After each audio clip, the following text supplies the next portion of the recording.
Are you for any more restrictions on gun ownership in Connecticut? We are maxed out on gun regulations. Okay. In fact, it should be eased up. Okay. And right now, the gun regulations are making legal gun owners criminals instead of they are focusing on punishing criminals.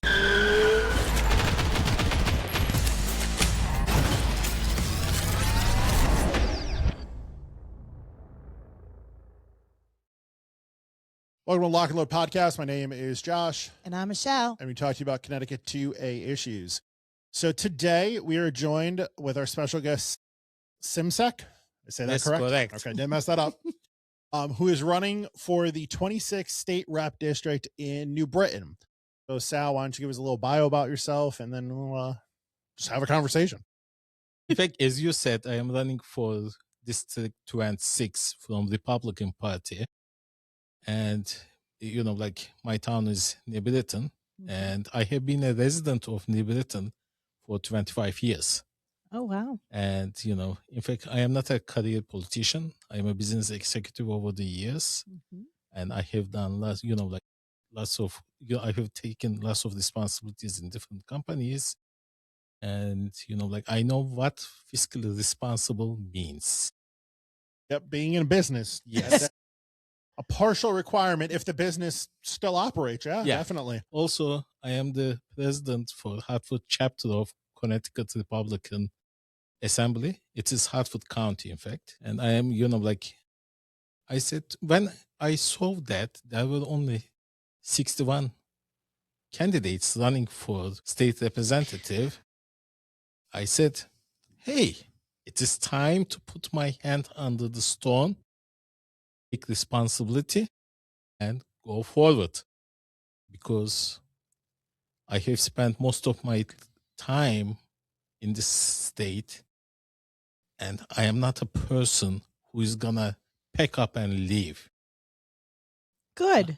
I'm gonna fight. Nope. Yes, that's awesome. That is not what we hear enough of. Yes, I am gonna fight. And you know what? Sometimes it is not about winning or losing. It is the fight that counts. Correct. And for my opponent, Dave DiFranzo, perhaps you are going to say Dave who? Because nobody heard about him much, except for voting for the party lines. I am coming, and he will have a political fight that he will never forget. Dave, I am coming. That is awesome. How is your response? Because you're from New Britain. Yes. Okay. So it's a city. Has the response been to having a Republican candidate running in the city? In fact, in the last elections, you know, Republicans were at 40%, Democrats were at 50%. Only 5% switch can change everything. Correct. And things can change because right now people are suffering, especially financially. And, you know, like, and they want to have hope and they need a change because that seat has been held by a Democrat for a long time. Yeah, the guy before the guy that has right now, 2003 is what I just said. Yeah. That's, and I don't know how far back before that. I didn't go that far, guys. I just doing a quick little research before we dived in. Okay. If New Britain residents want to have a change, vote for me. I am coming. I will represent you. That is awesome. That is awesome. So one thing we ask our political candidates, and we're getting more and more on here. We are. We got a few more lined up. And that's kind of the other thing is like viewers, we want to get your horizons broadened. We want to, you know, get people in front of the camera, right? So you can learn about them. Well, yeah, if they can't go to a meet and greet, at least they can tune into a podcast while they're driving and hear what that candidate has to say. So that's the idea with this. Well, hopefully they're just listening when they're driving, not watching us on their screen. Because that would be bad. But that's why we're on Spotify. So yes. Anyways, why is now the right time to run? Yeah. That's the question we kind of start off with most candidates. So why now? Why not? Okay. Fair enough. That's it. Exactly. You know, like, why not? I am running and I want to win. And I will do whatever it is necessary to win it. Okay. And I see the people. People are suffering. And they need a change. And I believe that I can bring that change for them and represent them, because it is sadly that people are being ruled, not represented. And right now, I want to represent the people. I come amongst them. I listen to them over the years, and I will do my best to help them out and represent them. That's awesome. So have you done anything in politics, elected or appointed or anything, like more helped campaigns or anything like that before all of this? I know you said you were the chapter president of the Hartford County. Hartford County Yes. Republicans. Okay. Yes. But anything in like maybe like New Britain Council or like a subcommittee or something? Just I was more active on the federal side than the state side. And I belong to the organization called American Midwest Coalition for Democracy. And I directly work with Professor Wallet Fares and Ken Timmerman. Perhaps you know them. They are always at Newsmax and Fox TV. And, they act, served as the, advisor to the president. And I work with them. I hold the monthly meetings and, I focus on these things and I can understand what is going on DC and what they are doing. And, right now, what I am not seeing in the Connecticut politicians is their number one job is go to DC and take back as much money as possible that we already gave them as taxes and bring it to Connecticut and use it for the people. Okay. What made you decide to run on a state level versus like for a Congress seat or something like that? If we don't take care of the home, how can we take care of the neighborhood?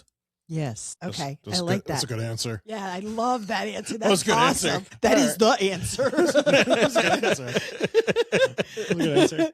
Awesome. Sometimes we get impressed by answers. When we interviewed Ryan Fazio a couple months ago now, and I can't remember off the top of my head, but it was some question we asked, there was some answer, and I just imagine like bald eagles and like American flag in the background. I said that during the podcast, and I was like, "That's a good answer, man." Like, it was a short but good answer. In fact, I will tell you something too. My wife is Polish American, and she's one of the Frankowskis. Okay. And Polish, New Britain, making sense now. And and she knew how to live under communists and socialists. And she gives me the biggest support and encouragement to run for the office. That's important because you need the support from home because this is not easy. And what's your background? I am originally Turkish American, you know, and I have come here back in 1999, and I finished my MBA at University of Hartford.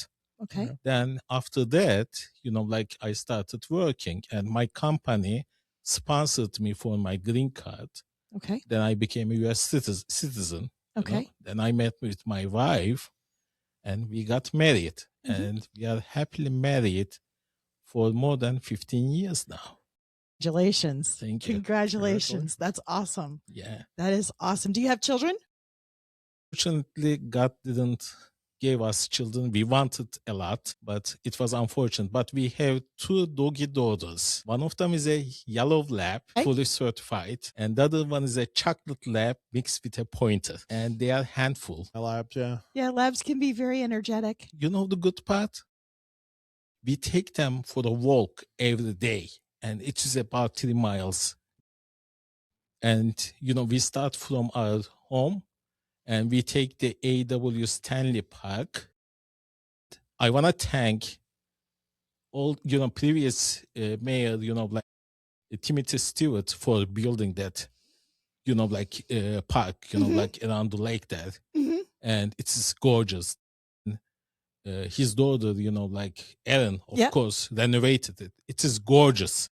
And that's our favorite spot to take them for a walk on a daily basis. Well, and that's good for you too, because you're out in public. You get to talk to people too. So you're doing, and you're getting your exercise and everything else. That's great. That is great.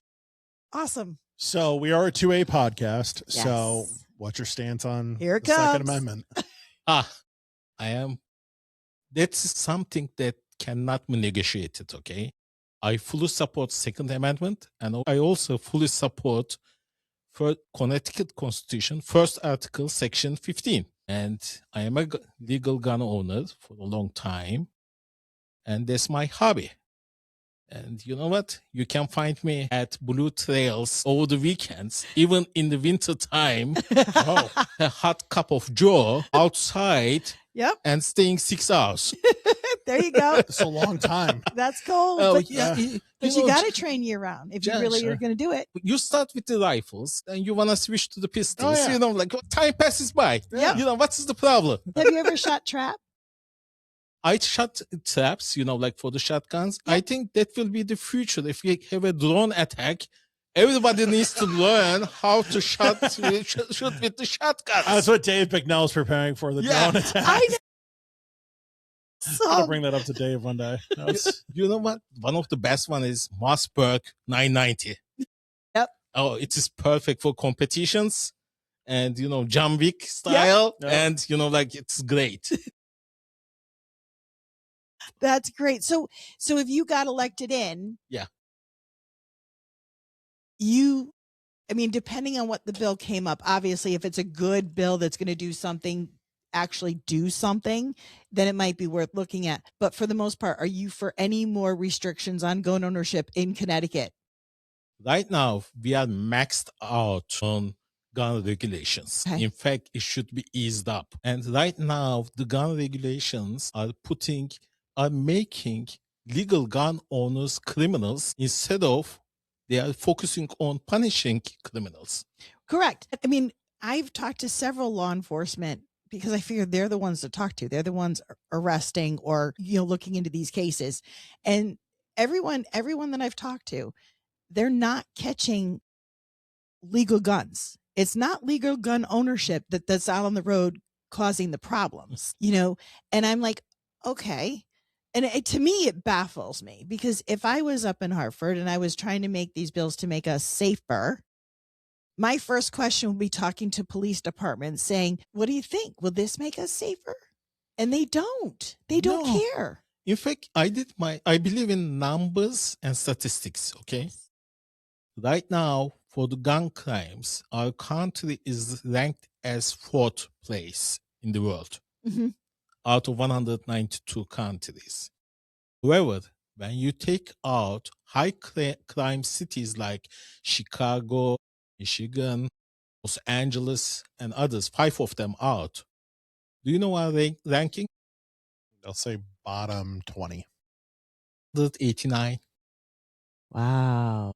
This means that gun regulations don't stop crimes. Well, criminal by definition means somebody who doesn't follow the law. I mean, most people that watch our podcast and like that are following or subscribe to us probably understand that, right? Like Chicago, guns are illegal, murder capital of the United States with firearms. Like obviously gun control does not work well for them.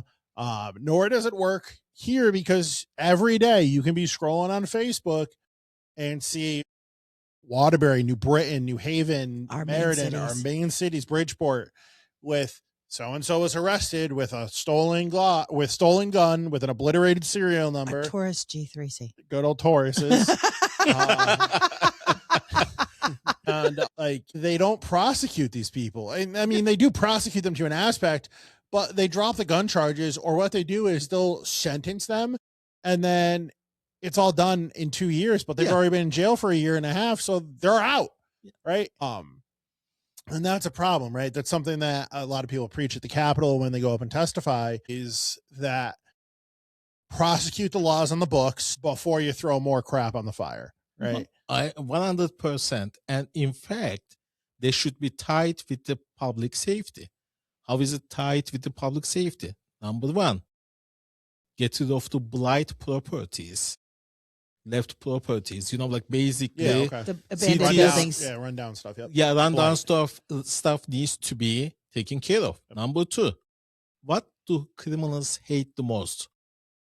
Lights. Yes. Make sure that every street is lighted with the street lights and, you know, like done. Number three, For the important busy areas, put cameras.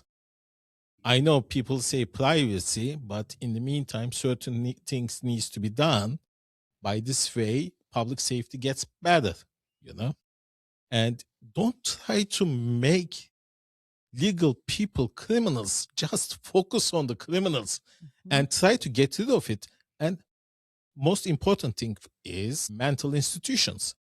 What did we do? We closed mental institutions and let people on the streets. And we prescribed psychotic drugs left and right to make them numb.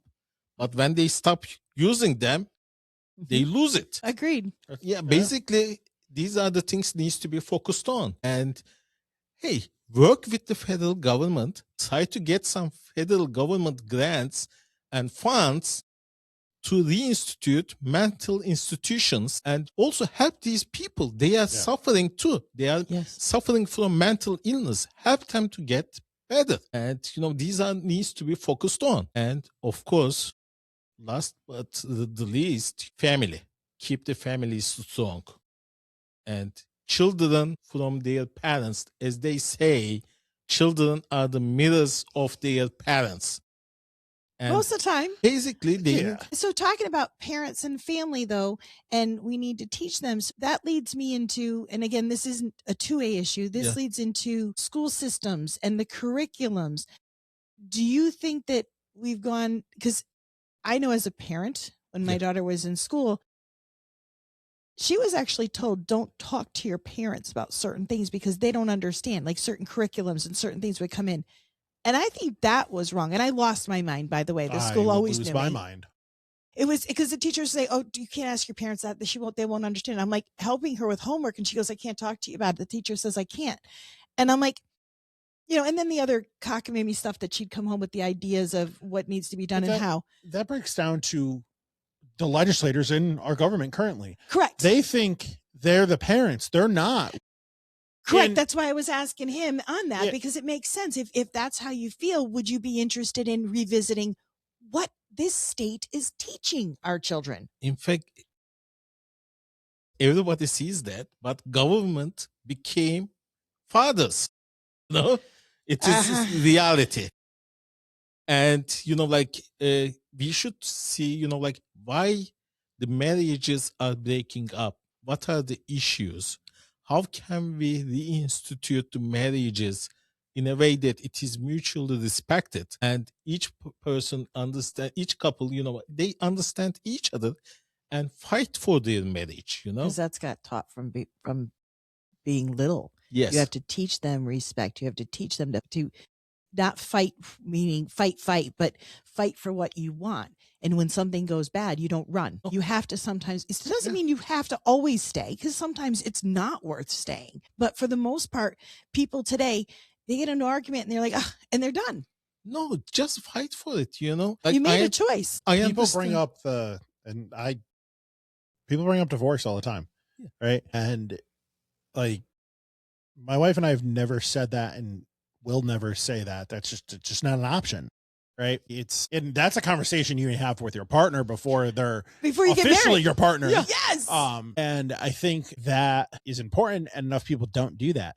And obviously, like, there are situations, right? And and we could go down a whole rabbit hole of that. But even when you do that, you still have to stay strong for any children you have. Yeah. And that's a huge issue. That's hard. You get, we'll call him Bob, a childhood friend, and two families, right? His mom and his mom's house, and his dad's house.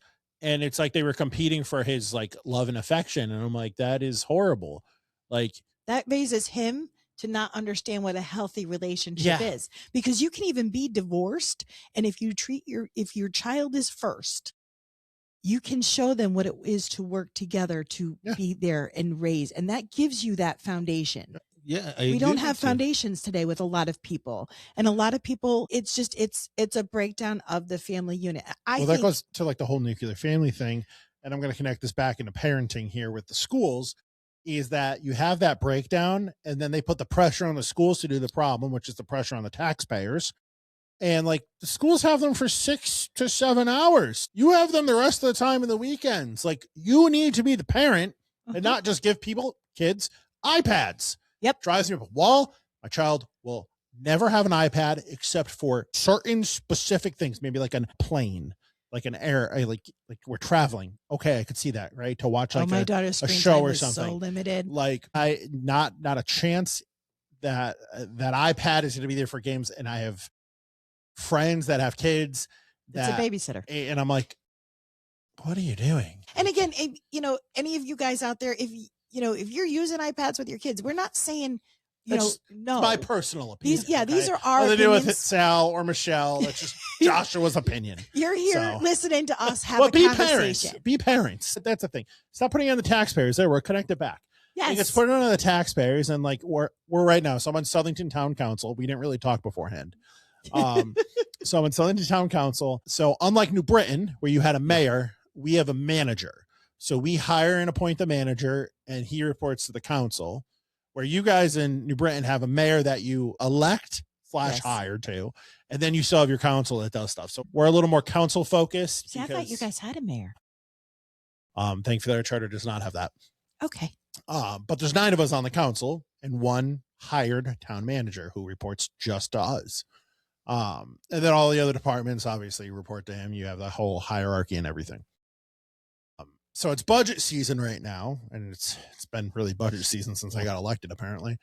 Well, I had to learn, right? This is my first time I ran for anything, and I got elected. It's tax time. It's the best time for and Democrats. Well, Board of Ed has to get theirs in, so I was going to their workshops, and I had to learn all this stuff. And I'm learning how much resources are spent in our school system on things that parents probably could have helped with if they parented. In 2026 here, again, Joshua's opinion, not Sal's, not Michelle's. I will tell something, Josh, on that one. Number one, men need to stand up because, like women work too, men work, together. Husband and wife works, and women need more help in the house. And men needs to be understanding that and help their spouses, And secondly, take your children for outdoor activities. Don't let them on the computers or the TVs. Like, let them play. Hey, let them play. Yes. Like, hey, make them a hobby. Go, as an example, go trekking. Go teach them archery. Teach them, take them to the range. Go play go play in the dirt. Yeah. I went outside and played. Go play. But see, that comes back to a lot of our government, and I hear it even in family. They say, well, driver's licenses. Yeah. They're like, well, the government should change it and make it so you can't get your driver's license till you're 18 or 21. And I was like, why? And they said, well, because they're not responsible enough. I said, that's your job. If your child's not responsible, don't give them a car. Yeah. Don't let them get a license. Like, that's your job as a parent. The government doesn't need to do that. No. Also, there's one more thing about Board of Education that Josh mentioned, okay? Mm-hmm. Why do our property taxes, real estate taxes going up? Why are they always going up? I will tell you one example. State of Connecticut capped Board of Education expenses at $1 billion since 2013. Basically, it didn't increase by cost of living. It didn't increase by inflation. And cities and towns expenses increased. In order to make up the difference, they had to increase the taxes. Well, they also cut funding to certain towns. Oh, yeah. If you didn't vote correctly. Yeah, that's... So I think some of the towns got hit harder. Somebody brought up the numbers the other day. Again, we're in budget season here, and depending on this one comes out or not, or when it comes out, I think it'll be out before Southington's done doing their budget. But it's like 64% is just Board of Ed. Yeah. Yeah. Which is I'm in Beacon Falls, and I'm in a tiny little town, and we're a region, so it's 2 small towns. And our budget for education, I believe, is over $1 million. That's $1 million. But that's just, and now we're going to put solar on our, so jump that price up some more. You have to get a better solar person. I also didn't agree with the new AstroTurf on the football field so we can compete with everybody. But, grass was good for me. You got to compete with Southington. Sorry. We apparently like our football field. In fact, it is proven that spending more money on education is not always the solution. No. It is about what kind of, policies you have and what you implement. Yep. Best example, New Hampshire. They spend much less than we do on education, and their school system is better. Why? They're more involved. Yes. And also there's one more thing, how our spending is out of control. I will tell one more thing. North Carolina, their population is 3 times as us, and we spend the same money. Wow. It is just an example. Basically, we overspent in this state, and we need some fiscal responsibility. Well, according to Rob Sampson, wasn't it like, I don't know, 10 years ago, maybe a little bit longer, we only had like 100,000 people on state assistance, and now we have over 350,000. No, you have a third of the state. A third of the state. That's 1 million plus people on state assistance. So those numbers, just because of the astronomical That's- prices, it's put people on assistance. Now, assistance On some isn't- sort of assistance, Right, not that's what I was gonna say. necessarily like they're getting money every month. it's But not there's your, some sort yeah. of program they're using. Still, a Like third of the energy population. assistance. No, Yeah. it's the fact that a third of this state needs to have assistance, and that there's somehow money in the coffers to pay for the assistance, but they can't drop the price, so everybody just pays their own. I can't figure that one out. That's just a me thing. Public benefit charges. In fact, I am going to come to that one. Good. Public benefit charges? Good. Oh. State is overspending, and they are coming new creative ways of charging people without increasing state income tax. They want to create hidden taxes similar Public to benefit charges. public benefit charges. And everybody is paying much more. Yeah. And number 2, they want to put speed cameras on the highways and Yeah, I just saw that. charge people for the first time $75. After that, $200 each.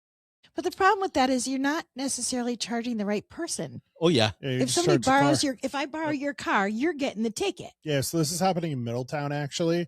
And that's where our pediatrician is. So we know where the camera is. Like, normally, my wife's car, we have a Jeep Wagoneer, and that's like what we bring the baby in because my Dodge Challenger is not a baby car. And my truck has like a lift on it. So we're normally taking her car and she normally drives. And I'm always like, hey, speed camera, because we know where it is on the way back. And I flip it off every time. It just makes you feel a little bit better inside. Well, it just, if you're doing it up on the highway, the town ones. Put a cop there. I've always said this. If you have a speeding problem, put a cop there. We don't have enough officers. Put a cop there. I have a question. Don't we have a requirement for due diligence? People speed all the time, right? You drove here from New Britain today. Yeah. Did you take 72 to or 9 to or Yeah. anywhere? You're probably 72 to 84, right? Yes. I'm sure you did 55 the entire way. Good. He's gonna say yes. He's gonna be like, I'm on camera. Yes, I did. Yes, I did. I just have like Beacon Falls just put cameras up. The only reason I can say, okay, I'll live with it is because the money from that goes directly into my town. They Okay. put speed cameras up. Yeah. In Oh. one spot, just one spot in town. No. So it's the main drag.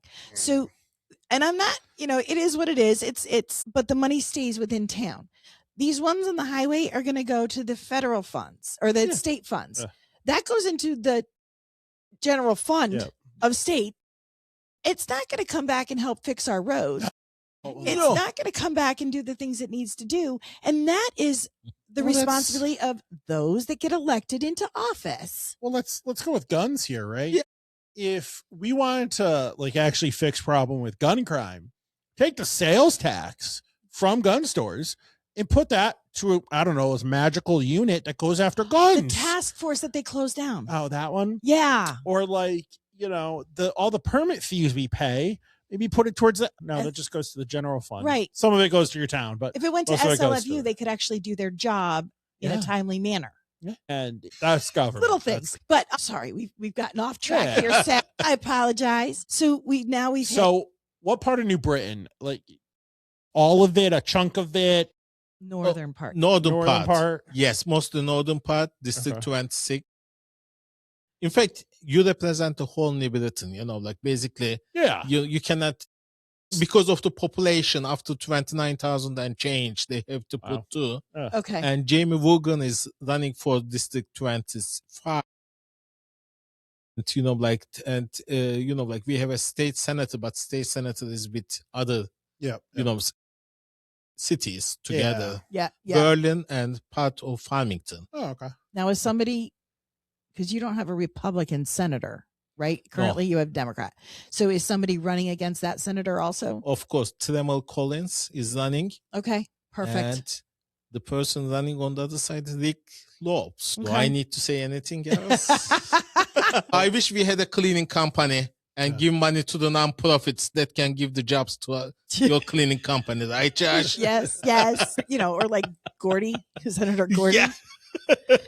Or was it Rep Gordy? I can't remember, but Hartford. Yeah. All right. So we've touched on the firearms. We know you're pro 2A. We know that you'd be an absolute wonderful help up there. Yes. Gun owner, you said, right? Yep. Yes. Yep. A lot, a little? A lot. You can say a lot. Okay, what's your favorite? Legion. Oh, which one? 365 or 320?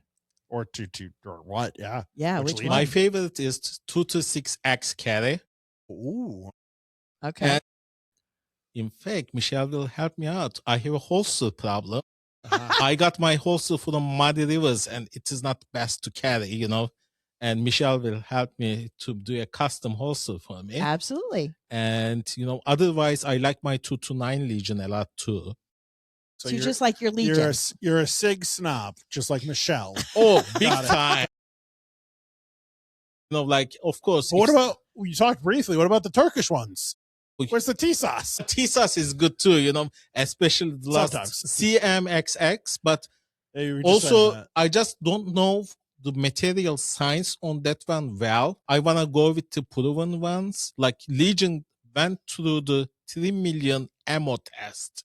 Okay. You cannot beat that, It's a gun that you buy for a lifetime. If anybody's watching this, if you're listening to him, he dives in. He actually understands his firearms. Number two, especially the bill that they want to pass for the convertible guns. Many people think that it is for only Glocks. I love my Glock 19 Gen 6, okay? I won't say anything bad about the gun because you can use the same mag with your Ruger carbines, that's the best, if something happens. But what happens is this gun thing will also forbid lots of other guns, like Canex. Canex will be, off the shelf too. Like, hey, these are the most commonly used guns. Yes. How can you do this?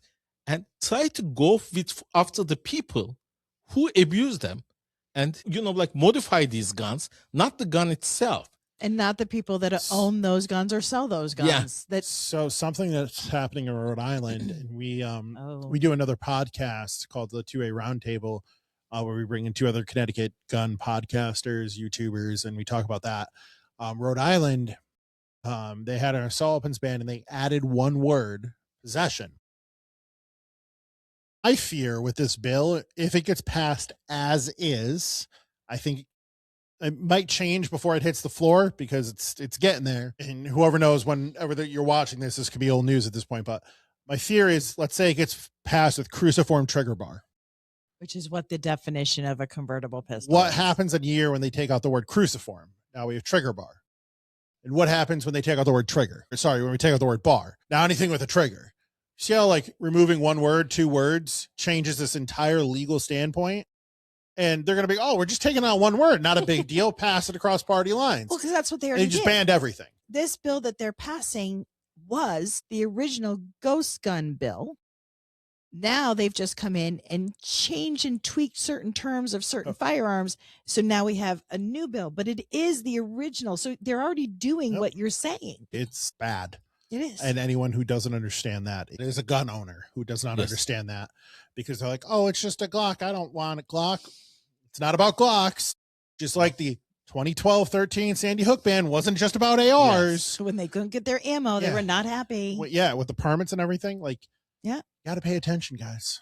In fact, many people don't realize that these are only stepping stones for gun confiscation. They want to take over our guns. Yeah. And we shouldn't let this happen. Hey, check Virginia. Yeah. As an example, Yeah. check Rhode Island. Like all of a sudden, Massachusetts has Yeah. even gotten, mass got worse. yeah, Like, look at Canada. Yeah, look at Canada. Look at Yeah. California. There's so many that are popping up, but Canada is horrific. Maine tried to push through an Yeah. Sullivan's ban. Canada and Rhode Island are I think, competing right now. They are.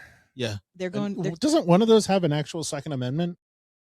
Rhode Island. Oh, okay. Yeah. And what are, they're going door to door infringing now. on it. In fact, let's look at England. They gave up their guns. Now, if they say anything that's against government policies, even exercising our First Amendment rights there, you are in jail. You put a Facebook post, you are in jail. You share a Facebook post of somebody else, you are in jail. Because they have no way of going after the It tyrannical is- government. It is basically England- oppression. I don't approve this, England. I'm definitely not there in July and August. So Only touching down and then leaving. You're Yeah. good. yeah. You know, short Then stints. we're running over to France real quick. But so we've touched on guns. Yeah. We have touched on, you know, the policies as far as education, that kind of stuff. You've explained to us that how you feel things need to be changed up when you get up there. And if anybody's looking for you, how do they find you, Sal? How do they donate money to you? How do they read more information about who you are? I have a Facebook like page, like you can use that one. Uh-huh. People can use that one, like also I have an anecdote account as Friends of Sal Simsek, and they can use that one, and What's your Facebook? Facebook is, like my name, Is it just Sal Simsek? Yeah, Sal Simsek, and one Facebook like page is Sal Simsek for, state representative candidate, and, you can find me there. So I'll link all that in the bio. Yes. I'll put your little QR code above your head right now for your anecdote. Not right by the time they watch Yeah. it. Yeah, right now. Poof, it's there right now. Thank you. So He's good. so what we have in Connecticut is the Citizens Election Program. Yes. So you need to raise, what is it, $7,200 from Connecticut residents, and then so many people in your specific district too, Correct. Yes. to unlock a significant amount of money so you can go and do like ads and social media and a campaign manager and all that good stuff. So donate. So if you're in his district, you need your name, address on there, and I think it's just a minimum of $5, right? Yes. Yep. Basically, you need 150 signatures Okay. at $5 each, which is $750.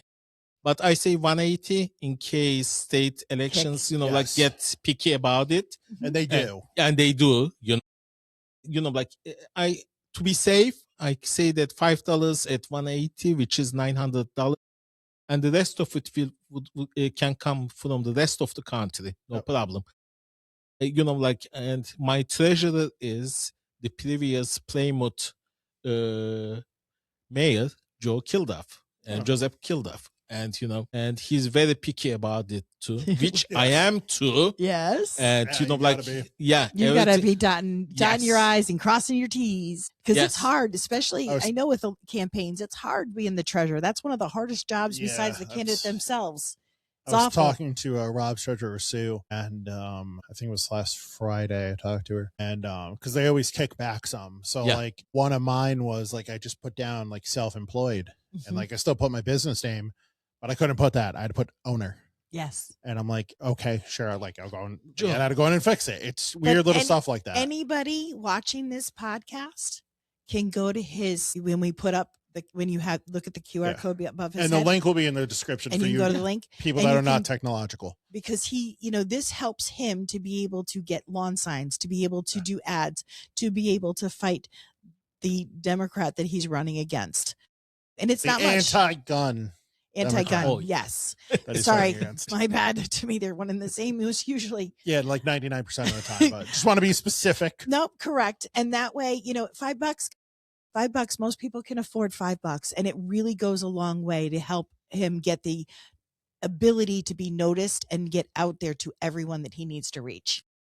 And I would appreciate every donation. And by this way, there will not be any special interest. and I want to represent everybody and fight for everybody. What I feel is right now, what we discuss is people are being ruled, not represented. Yes. Let's give a chance for representation. I like that. And you know what? There should be elections, not selections. Yes. Yes. And I want to invite every Republican to go and vote. You know what? Any Republican, who doesn't vote, elect Democrats. Yes, you elect. That's the reality, We've said that multiple times. Over and over and over. Or Republicans that stay home elect Democrats. Yep. All the time. No, it's important. Absolutely. And don't forget if you go into his Facebook page, you can also see what events he's putting on, where he's going to be, when he's going to be. So, and there might be. Go and talk to him. Yeah. Reach out to him, talk to him, see if he's doing some sort of, sometimes once the campaigns get going pretty good, there's always a text blast or email blast that you can get put on if you're interested, especially those that live within New Britain. Yeah. Please, please, please. And if you have time, volunteer. Yeah. Go and door knock, right? One day during the summer. Hopefully you're out there door knocking. I already started. Good job. Saturday, I got my flyers and everything, postcards. Yep. That's what I did.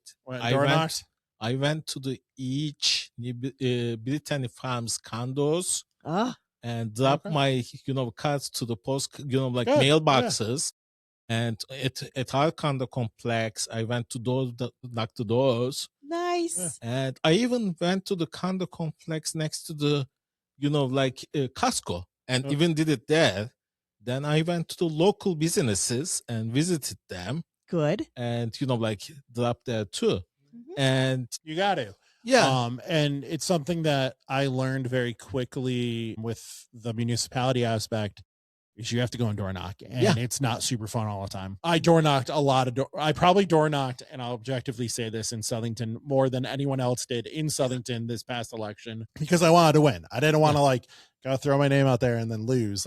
If I'm doing this, I want to win. So to any potential candidate watching this, you got to go and door knock. It is still the best way to reach people and to have that personal 30-second conversation. Sometimes they're not 30 seconds. And sometimes it messes up your whole plan of the day. But sometimes they're like, hey, here it is. Sometimes they're not home. Yeah. Right? Honestly, 80% they're not home or don't answer the door. That's fun. You leave it on the door. Yep. Little sticky note. Sorry, I missed you. Looking forward to your vote. Thank you.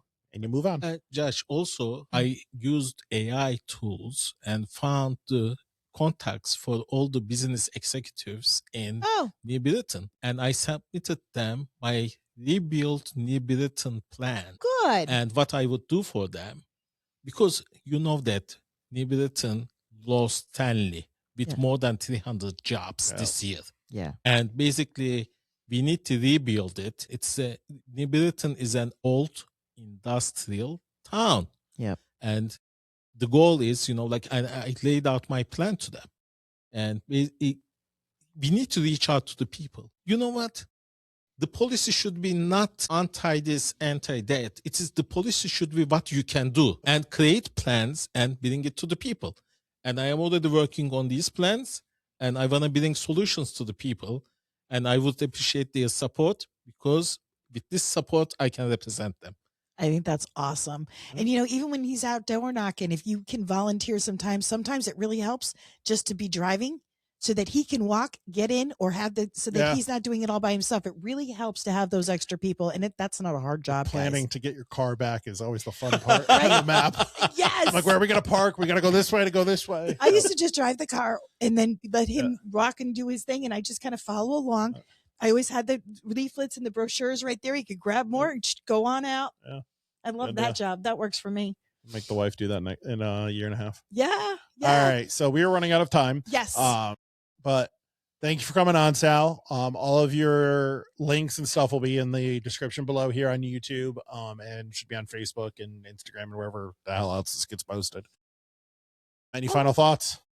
I want to thank you, Josh and Michele, for giving this opportunity to introduce myself and, and tell people how I would represent them and my plans.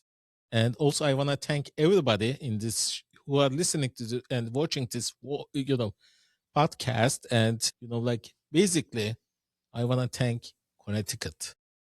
Yeah. That's and awesome. we need representation here. Okay. Yes. Do it and vote accordingly. And don't ever think that my vote won't change anything. Your vote changes everything. One vote matters. We've said Yes. that over and over. Yes. Yes. In more towns than they can count. So, All right. Well, Sal, I- thank you for coming on. Say thank you for doing this with us. I really Yeah. appreciate it. It's been wonderful getting to hear about what you're running on and what your policies are. I love it. Thank you. My name's Josh, And I'm Michelle. Hi, my name is Sal. and we'll see you guys next time. Bye-bye. Bye-bye.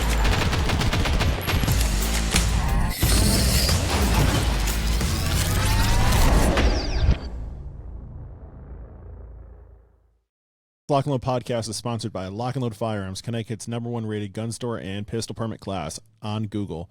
Come check us out, 1573 Meriden Waterbury Turnpike in Southington. Lock and Load Firearms. Lock and Load Podcast is also sponsored by Patriot Wear Holsters, custom-made Kydex holsters locally made in Waterbury, Connecticut. www.patriotwearholster.com and use code LNL Podcast for 10% off your purchase. Orders available for shipping or pickup at various locations.